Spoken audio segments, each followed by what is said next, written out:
Good morning, and thanks for getting us in the mood today, Ruben. Did everyone see snow this morning? If you're online and not in Milwaukee, we had a big dust of snow this morning, and everyone's excited. Welcome to Unitarian Universalist Church West. Excited for the first time on this last November Sunday here in Brookfield, Wisconsin.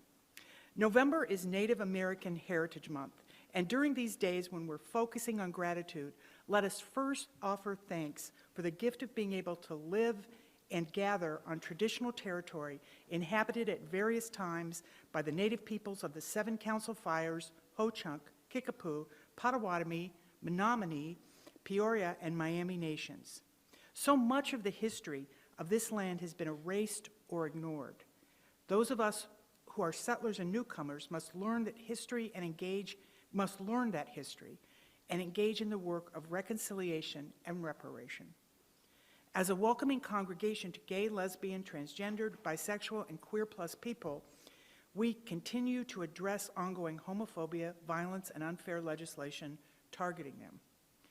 As an anti-racist faith community, we also acknowledge that racism throughout our society continues to lead to the violent deaths and oppression of Jews, Black, and Indigenous peoples, and other people of color.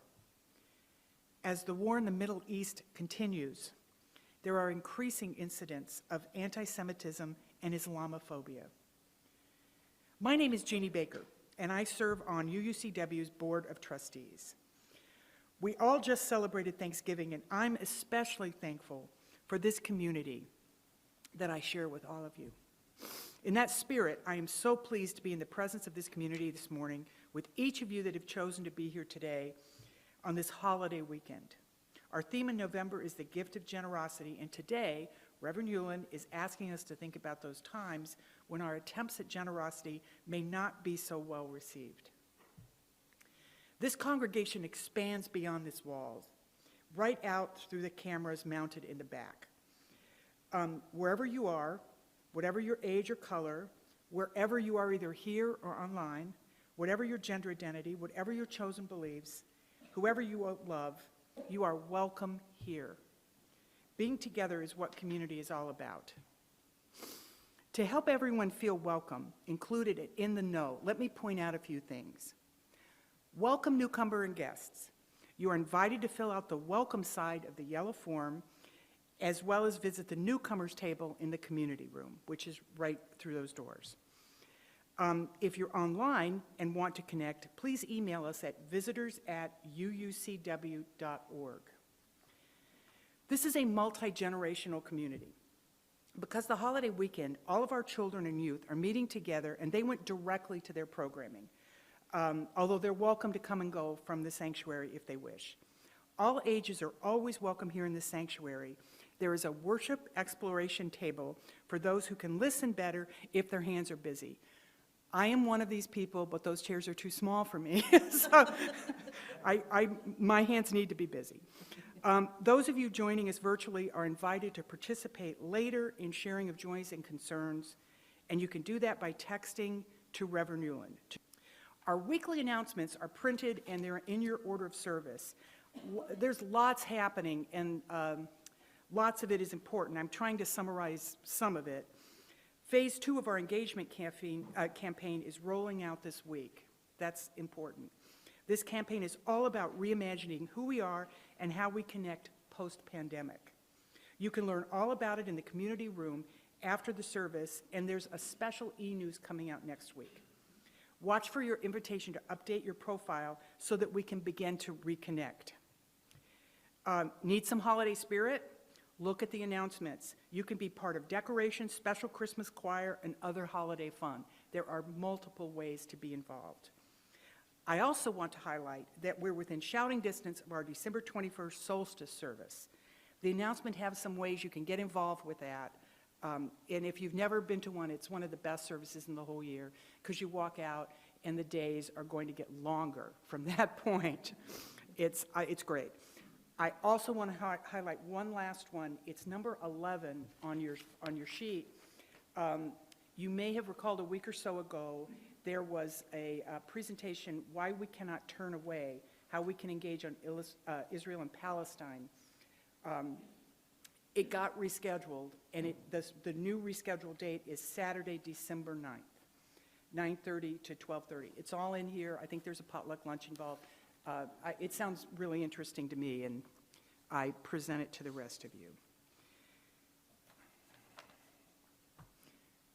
Now that we have the business of coming together squared away, let's settle in and center ourselves as we enter this time of attending to matters of worth.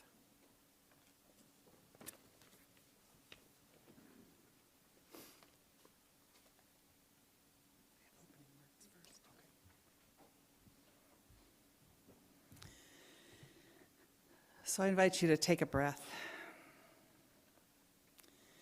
Breathe in peace. Breathe out all that you'd like to set aside for this time together. Our opening words are those of Anne Slater, "Come, yet again come."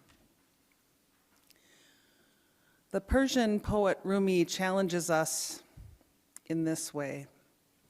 Come, come, whoever you are, wanderer, worshiper, lover of leaving. Ours is no caravan of despair. Yet again, come.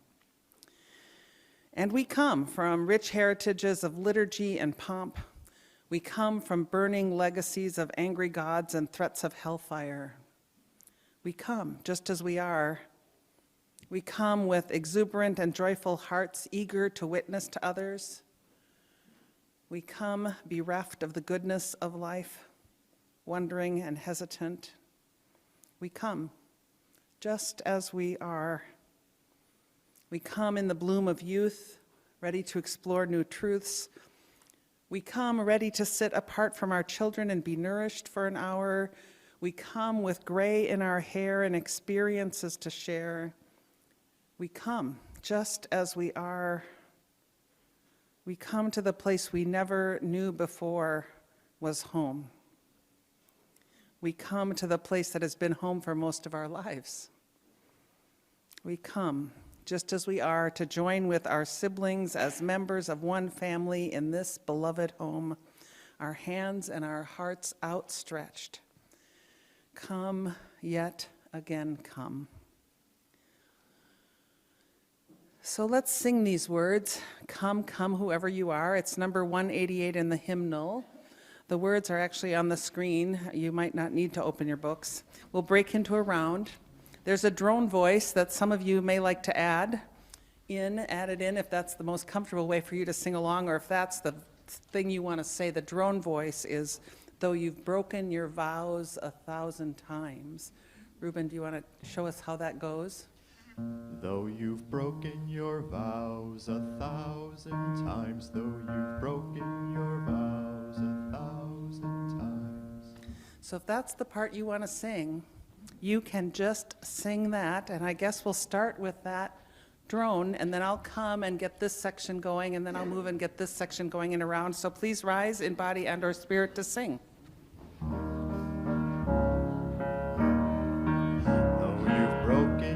Vows 1,000 times, though you've broken your vows 1,000 times, though you've broken your vows 1,000 times, though you've broken your vows 1,000 times, though you've broken your vows 1,000 times, though you've broken your vows 1,000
It's on? It's on. When Unitarian Universalists gather, we light a chalice. If you are joining us online, we invite you to create a similar light there as your contribution to the communal sacred fire. Today's chalice lighting words were written for times of conflict. Indeed, these are times of conflict in the world and in our communities. You'll see that there is a longer reading than usual, and that the invitation is for you to read responsively, one side to the other. Perhaps you'd like to even turn towards those on the other side of the room. The south side, beginning someplace in the middle, we might split some couples, we'll begin, and Rev. Yulin will lead you.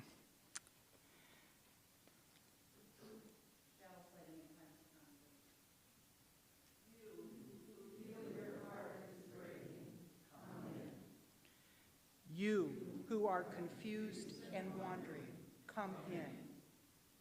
You who are angry and pain or not wanting to be here, come in. You who are hopeful and energized, come in. Come into this community of your heart where you have been held in love and in comfort, where you have shared your joy and your spirit, where you have asked questions because you felt they needed asking, where you have found friendship and companions, where you have sometimes not agreed and sometimes not felt comforted and sometimes not felt heard.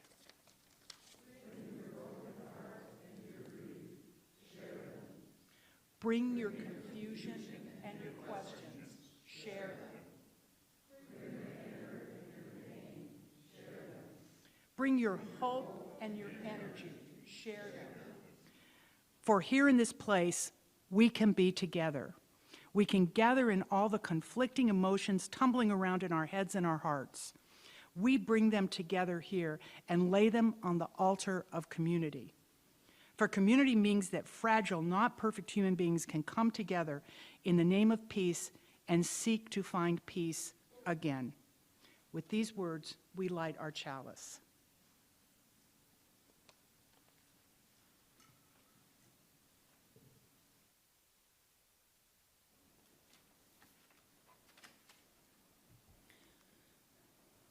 I'm taking Nathan's part this morning. Reverend Kendall Gibbons wrote this about the concept of covenant.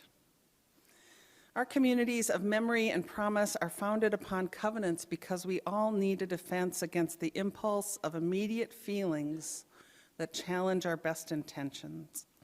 It's necessary to be reminded from time to time of what you said you were going to do and what you really want, over and above the lure of momentary comfort. Covenant is our word for the solemn promises that counteract the randomness of a future in which anything and everything is possible by committing us in advance to certain relationships and values. We do this because what we build with intention and even with difficulty is more satisfying in the long run than the pleasures that we happen to encounter. We do it in time-consuming rituals, invoking powers we scarcely know how to name, because we are seeking some way to give our lives the density and dignity and depth that we suspect with longing might yet be possible. And so we covenant with one another in order that we may build a community of promise and resilience. Please join me in the words of Lucas Hergert, printed in the order of service. Love is the doctrine of this church.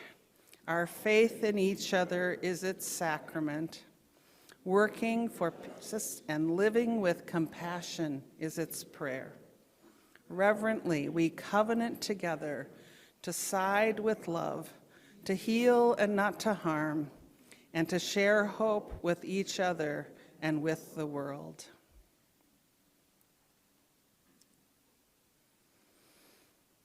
Let us now enter a time of quiet and reflection, a time to consider what is to come of our lives and the lives of our children and the lives of all beings residing on this earth, our home.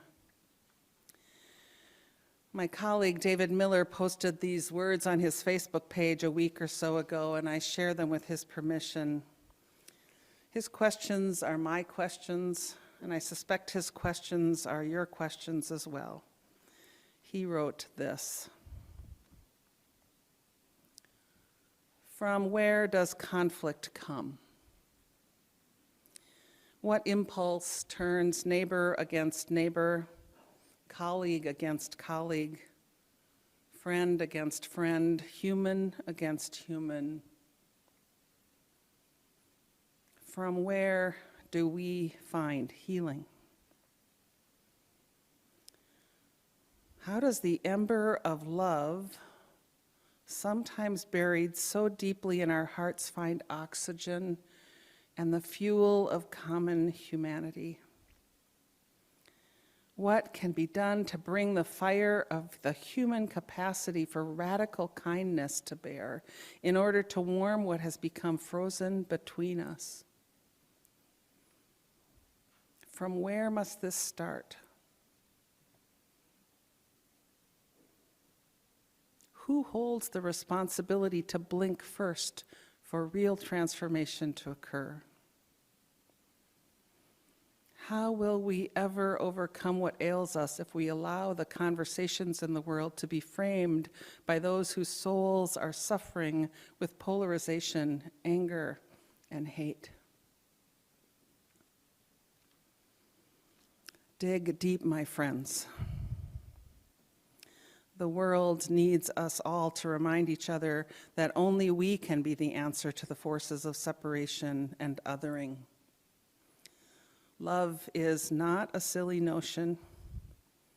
It can be the most powerful force in the universe, and in order for it to have any impact everywhere, it has to start somewhere.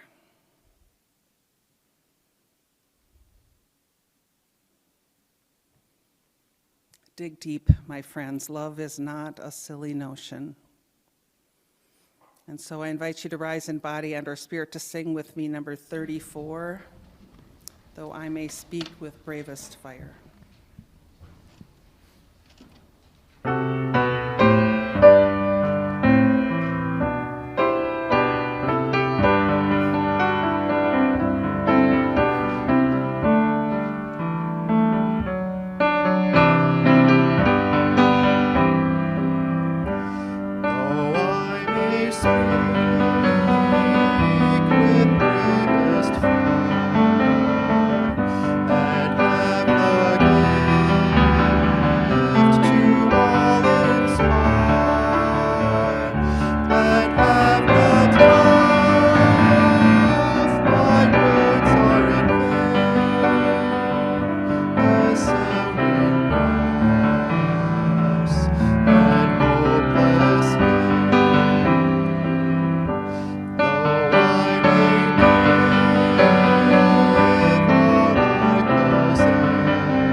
You know, every day, in every way, we're called to live into the covenant that is this faith, to put love at the center and to shape our values around that center. And one of the ways we do this is to witness to one another's lives by listening, and then holding gently what is shared with us. On this day with so much conflict and confusion in the world, and as we welcome in our brokenness and our failures, our hurt and our grief, perhaps you might want to share your longings for different outcomes, for more understanding, for greater compassion. And when you share, whether that's in writing or by speaking aloud, it means that others can see you and witness your life and hold you in their prayers or in the light or in their thoughts. It's a way to extend ourselves generously to one another, and perhaps a practice in vulnerability and in receiving that generosity of care. In a moment, you'll be invited to come to this mic to share aloud. If you're online and you'd like me to light a candle for you, you can send me a text. If you've not texted me before, it would be helpful if you identified yourself. What you share aloud is only for the ears of those gathered now. It will not be included in what's posted, in the posted video of this service. What you share in writing via that yellow slip you have or the QR code online or in the order of service will be shared as you indicate in the e-news or with our lay pastoral care team or just with me if that's what you choose. So if you'd like to share aloud, come here to the candles. Or if you wish to remain seated, I think an usher is standing ready to bring you a mic. And I'll light a candle for you. And after each sharing, I invite you all to respond to me. We hold you in love. And Mary, maybe if you'd come up to the front so you can see people if they raise their hands for the mic. So you can come and wait your turn at either side and pass the mic to one another. Come.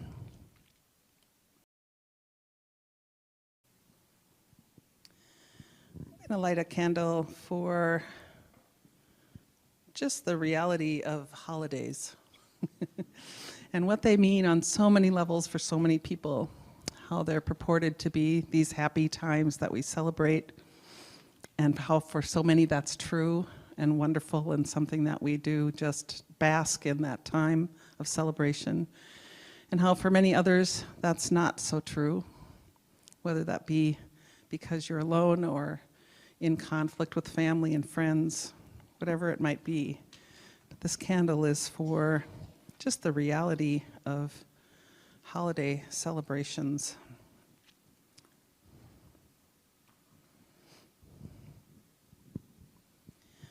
Also lighting a candle for everyone who's online with us today in this moment. This is just so that you know that we know you're there, that you're part of this community, that we hold you in love, care about what's going on in your lives, and hope to see you soon.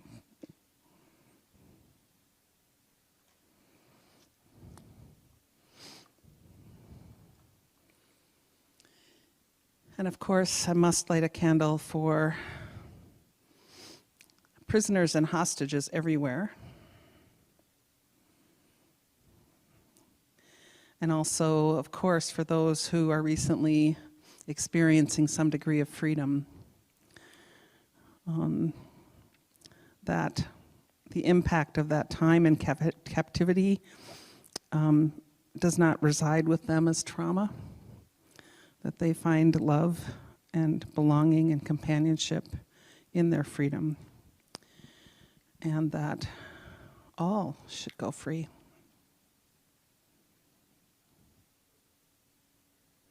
And finally, a candle for all that remains unspoken, unexpressed today. I know you all hold something in your hearts that you are celebrating or worrying about or scared about, anxious about. You're held in the loving embrace of this community, and this candle is for you.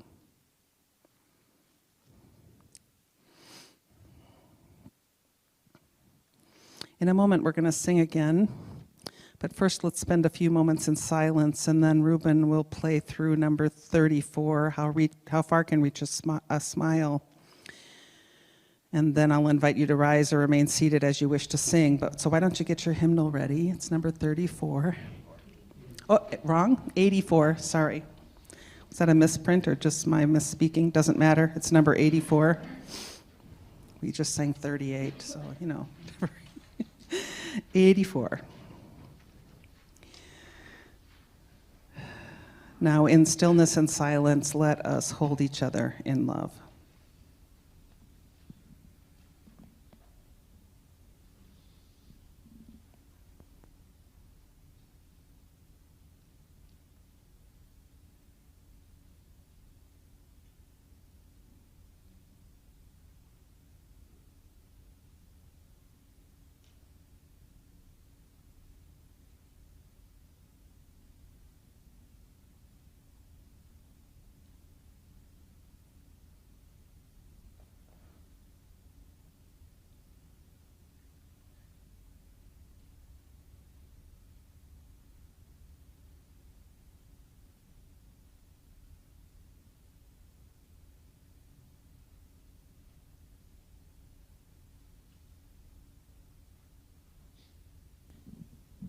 Before we sing, I just want to light a candle that came in by text.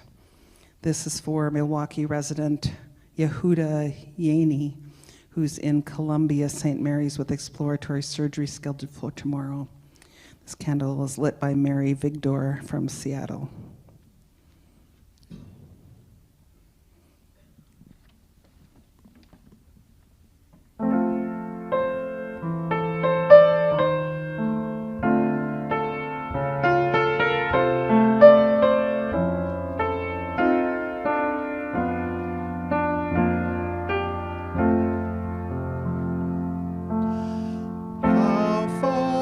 Can reach a smile, how high a helping hand can lift, how far is far enough to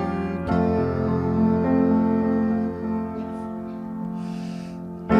Is there a way to learn just how a kindness speaks or where it goes? Should love be caught to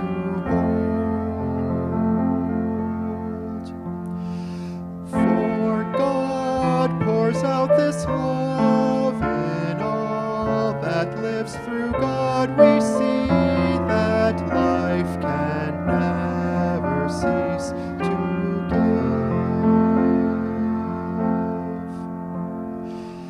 If we then think our small amount of help would not go far, and so don't give, would we still live?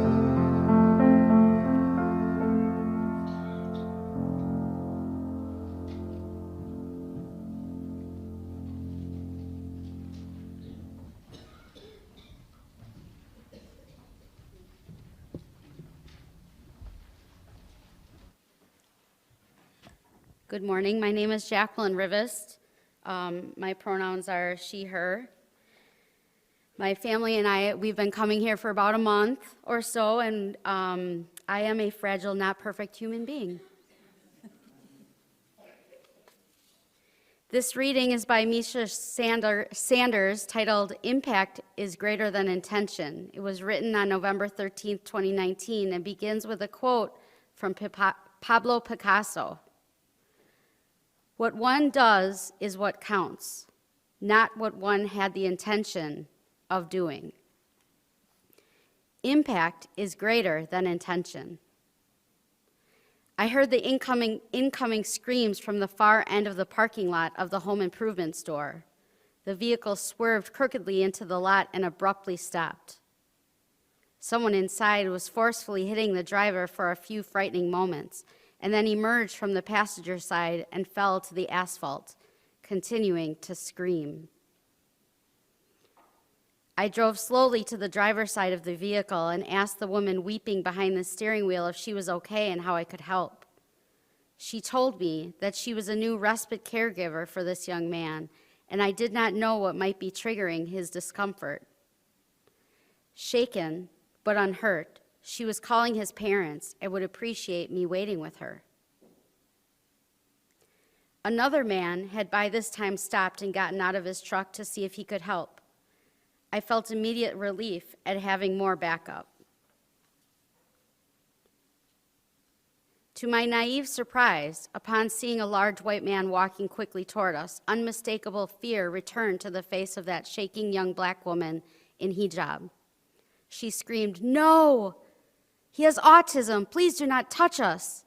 She flinched and lifted her hands to her face against this man's approach just as instinctively as she had earlier when the agitated young charge had been striking her. Thankfully, the man graciously backed away, hands in a gesture of peace, and drove to another part of the parking lot, keeping watch. After parents of the man with autism arrived and he willingly got into the car, his caregiver wept and said to me, "I don't know who scared me more," gesturing to the now calm young man and then to the other man in the truck still parked across the lot. Oh, my dear fellow people of privilege, we have more damage to undo than we realize. Even in our efforts to help, we can so easily strike terror into the hearts of our beloveds in the margins. We will not always get it right, but we can strive to have the grace to back away when our presence doesn't feel like safety. Reverend Sanders ends with a prayer. Spirit of humility and grace, help us remember that sometimes, despite doing our best, our intent and our impact do not match. Teach us when to keep watch from a distance just in case, and ultimately to trust that those we have come to help may have been just fine before we showed up.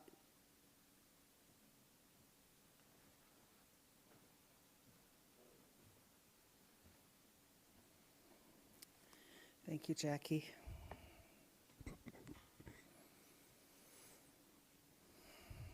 So our theme this month is the gift of generosity. Generosity being one of the values named as central to this faith in the proposed revision to the UUA's bylaws. The statement on generosity reads, "We cultivate a spirit of gratitude and hope. We covenant to freely and compassionately share our faith, presence, and resources.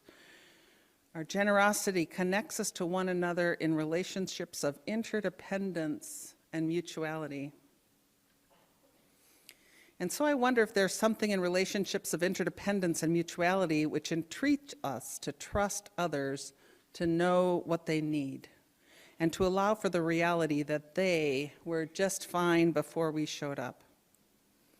Let's take a look at that. Today's topic, toxic charity, which was chosen well over a month ago, and much has changed in the world since then. As I become increasingly, I don't even know what, increasingly dismayed, informed, confused, heartsick, overwhelmed, distraught, increasingly what? Over events in the Middle East, even in the hopes of an extended humanitarian ceasefire and continuing prisoner and hostage exchange, I thought I should change the focus of today's service. I felt that in such times I'm called upon to be as prophetic as possible, that is, to speak truth to power and to call for compassion in the face of injustices. Except that it seems impossible to know what to do or what to say. And today I'm suggesting that what is not ours to do is to rush in all gangbusters with great ideas and opinions about how to fix others or their situation. Nadia Bowles-Weber, an ordained Lutheran pastor and founder of House for All Sinners and Saints in Denver, says that when she's feeling like she's not doing enough, sacrificing enough, giving enough, saying enough about all the horrible things right now, she asks herself 3 discerning questions. What is mine to do and what's not mine to do? what's mine to say and what's not mine to say. And the third one is a little harder. What's mine to care about and what's not mine to care about.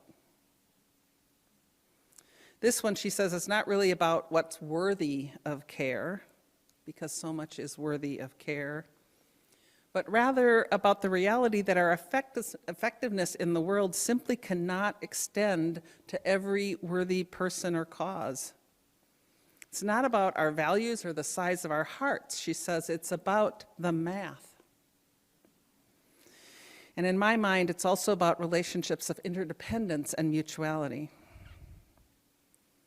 You know, earlier I shared that post written by Reverend David Miller. It was written in response, I know, to all of the vitriol and misunderstandings and harms happening in social media.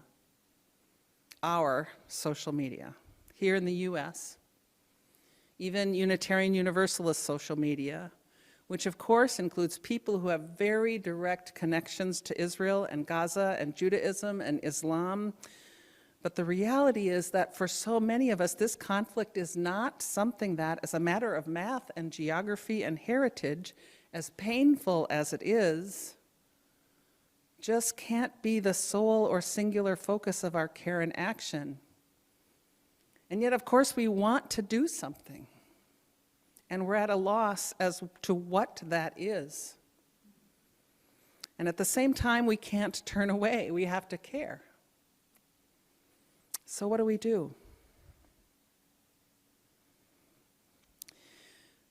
I think that an Achilles heel for those of us who are white, educated, presumably competent, is that we think we can and should fix things.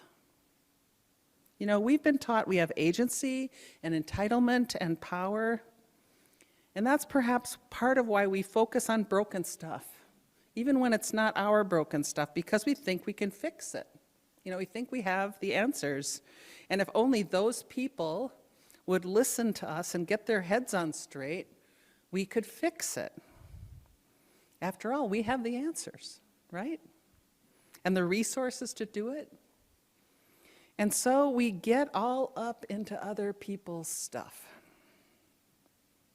which is not the same thing as caring about it.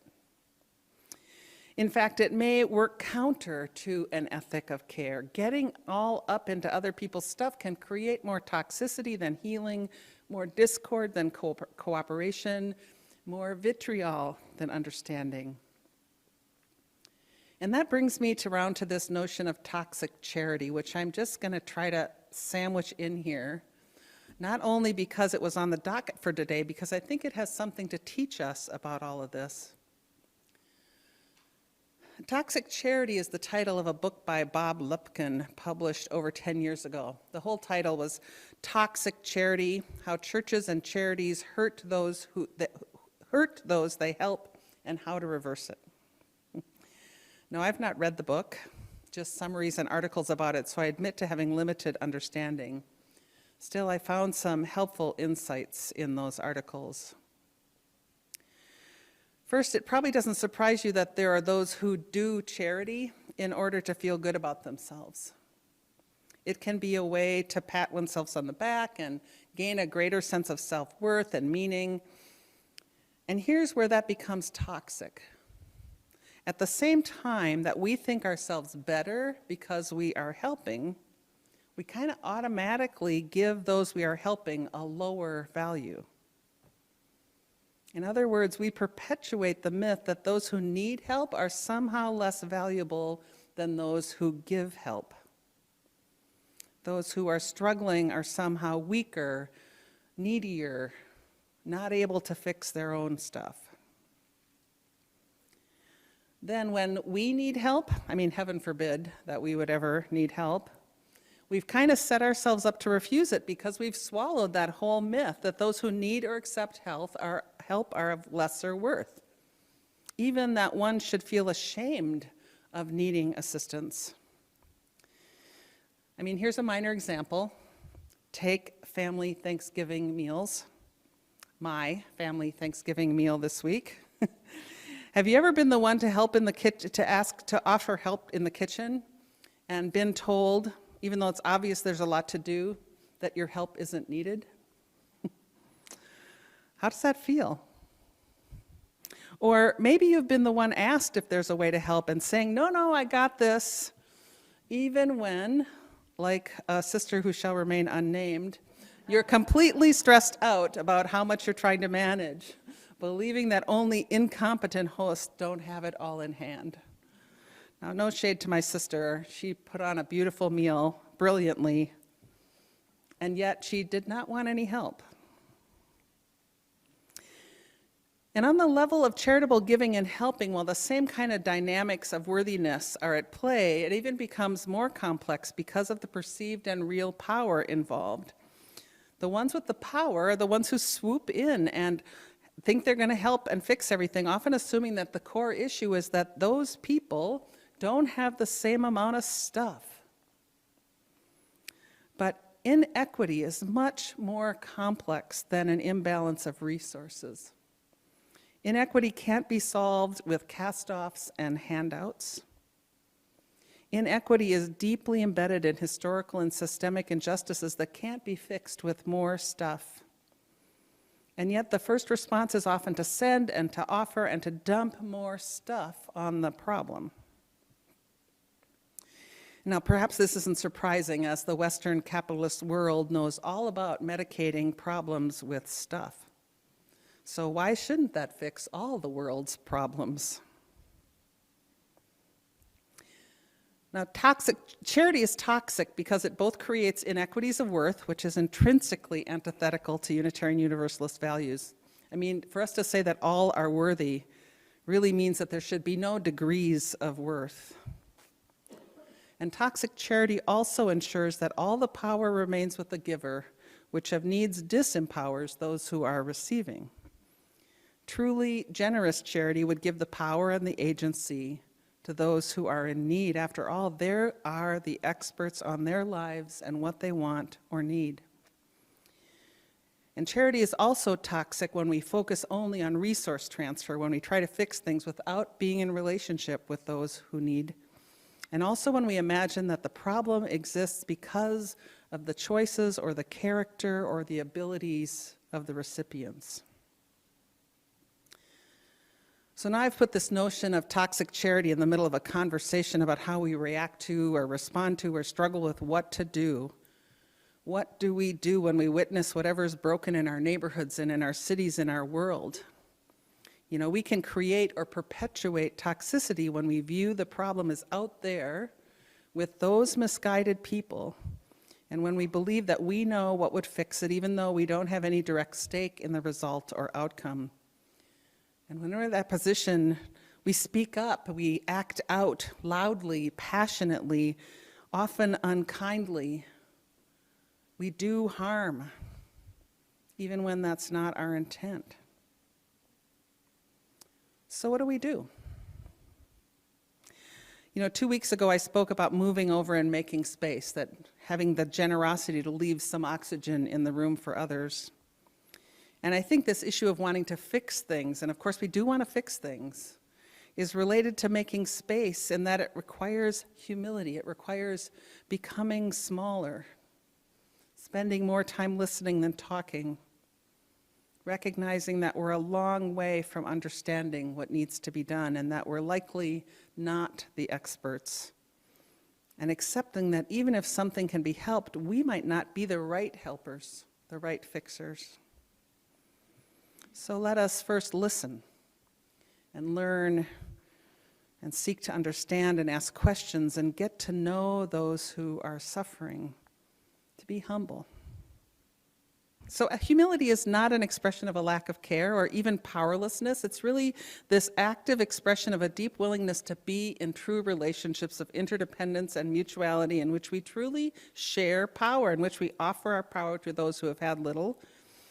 And rather than rushing in to save the day, we have to first discern if the timing is right and if the right relationships are in place, offering help only after carefully considering what is ours to say, what is ours to do, and what is ours to care about, to spend our caring energy on. You know, we might also need to shift our understanding of what it means to fix things, because the solution might not be a return to what was, or to the status quo, or our preferred way. If we try to force our ideas on others, even with the best intentions, there will likely be harm. So maybe what needs fixing lies within, and has to do with how we relate to everything outside of our bubble, everything beyond our small point in that infinite web of existence. Maybe we're not meant to be saviors and fixers, but rather partners and companions. Please, please, please, please, please, do not take what I'm saying here today as a suggestion that we do nothing. We cannot tolerate hate and human rights abuses and the degradation of our planet and oppression and racism and so many other things. And yet what we do and how we do it matters. You know, all of life is made up of both ands. Both ands, not either ors. We share this planet with an incredible diversity of cultures and societies and norms and preferences and lifestyles and experiences. And this can make it difficult to name who's right or where justice lies or even where we stand. So we constantly hold paradox in our two hands, thinking only one hand can be right. But what if there's no one answer, or both are right or both are wrong? You know, the answers and solutions don't come easy, and they're not universally the same, and sometimes there's no answer at all. So we're constantly being asked to discern, to carefully attend to what's happening, and to listen to those whose lives are most impacted. What if what we're called to do is to coexist in deep respect? Then, only then, to be ready and willing to act, to find what's ours to do, to step in true charitable partnership with generosity, to help, to heal, and to bless. Because this is the way of generosity. May it be so. Blessed be. Amen.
One of the ways that UUCW helps address human needs and advance social justice in our community is through our Split the Plate program.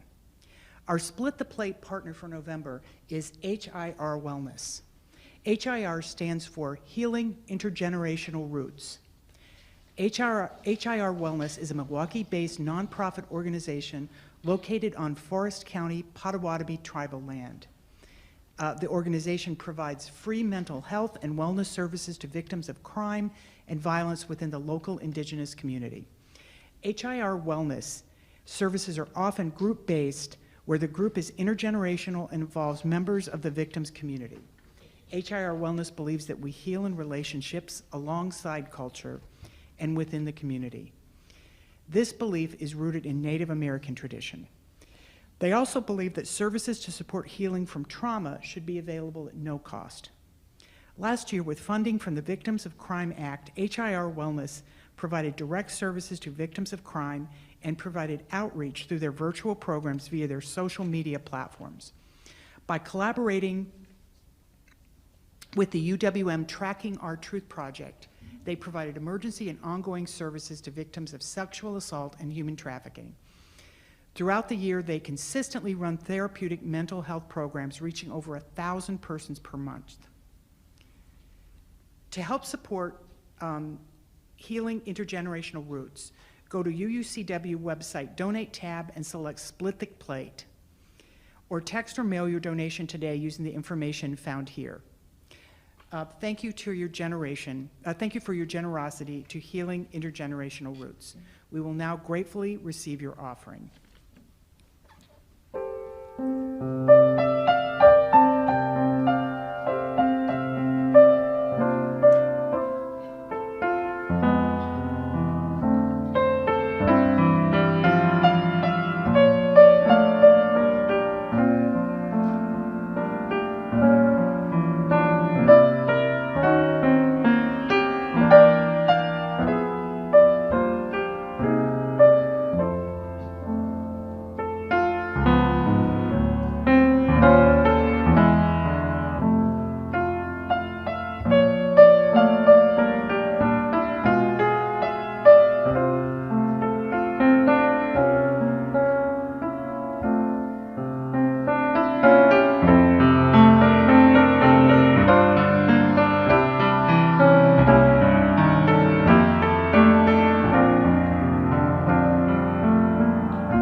Our closing hymn is another that speaks of love that will never let us go, that love that will guide us if we choose to let it.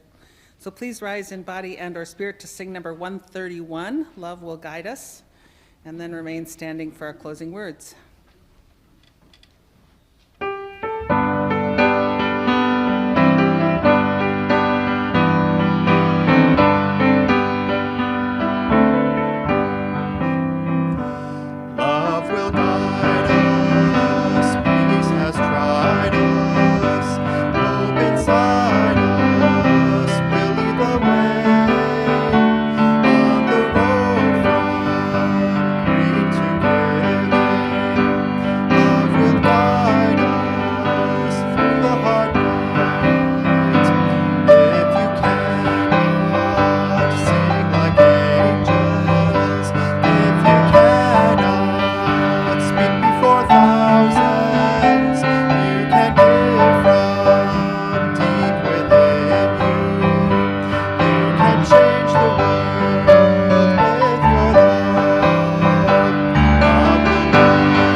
Please remain standing for our closing words.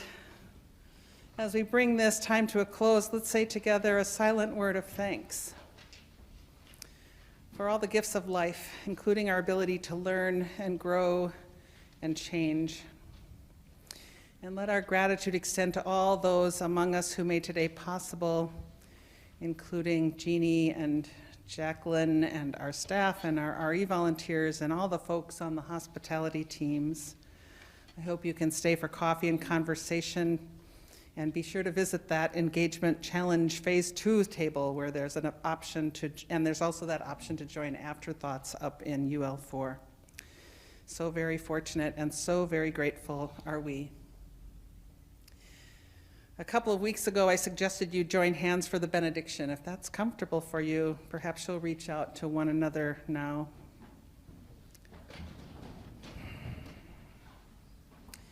And I offer words from a Passover Haggadah adapted to use as a benediction, after which Jeannie will extinguish our chalice.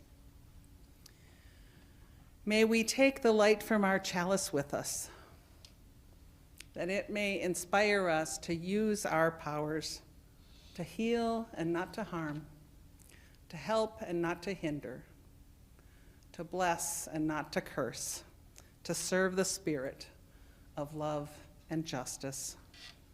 May we be so inspired in all our days and all our interactions. Blessed be, Ashe, and Amen.